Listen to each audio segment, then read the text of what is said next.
പക്ഷെ നമ്പർ പോയായിരുന്നു, സേവ് ചെയ്തിട്ടില്ല. പണി പോലെയായിരുന്നു, കയ്യിൽ പോയപ്പോ കാരണം എനിക്ക് കഥ ഓർമ്മയുണ്ട്.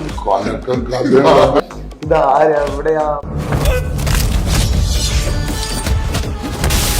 അപ്പൊ അങ്ങനെ രണ്ടുപേരും, സാഗറും മിസ്റ്റർ ജോ, ഇവർ രണ്ടുപേരും ഒന്ന് കഥ പറഞ്ഞിട്ട് കുറെ കഥകൾ ഇങ്ങനെ കേൾക്കാൻ നേരത്ത് വളരെ സ്ട്രൈക്കിംഗ് ആയിട്ടുള്ള ഇൻട്രസ്റ്റിംഗ് ആയിട്ടുള്ള സംഭവമാണെങ്കിൽ it will always stick to your mind. അപ്പോൾ അങ്ങനെ നമുക്ക് ഭയങ്കരമായിട്ട് ഇൻട്രസ്റ്റഡ് ആയിട്ട് വന്ന കഥയാണ്. പക്ഷേ നമ്പർ പോയായിരുന്നു, സേവ് ചെയ്തിട്ടില്ല. പണി പോലെയായിരുന്നു, കയ്യിൽ പോയപ്പോ ഇവന്മാരെ എവിടെയാണ്, എങ്ങനെ കണ്ടുപിടിക്കും? കാരണം എനിക്ക് കഥ ഓർമ്മയുണ്ട്. ഇതാരാ, എവിടെയാ? അപ്പൊ അങ്ങനെ പിന്നെ നെക്സ്റ്റ് ഡേ സൗത്ത് സ്റ്റുഡിയോയിൽ ഇതുപോലെ ഡബിങ്ങിന് പോകുന്ന സമയത്ത്, അടുത്ത ദിവസം അതുപോലെ പോകുന്ന സമയത്ത് സാഗർ ഇങ്ങനെ ഇറങ്ങി നടന്നു കഴിയാം. ബോയ്സ് പോകല്ലേ.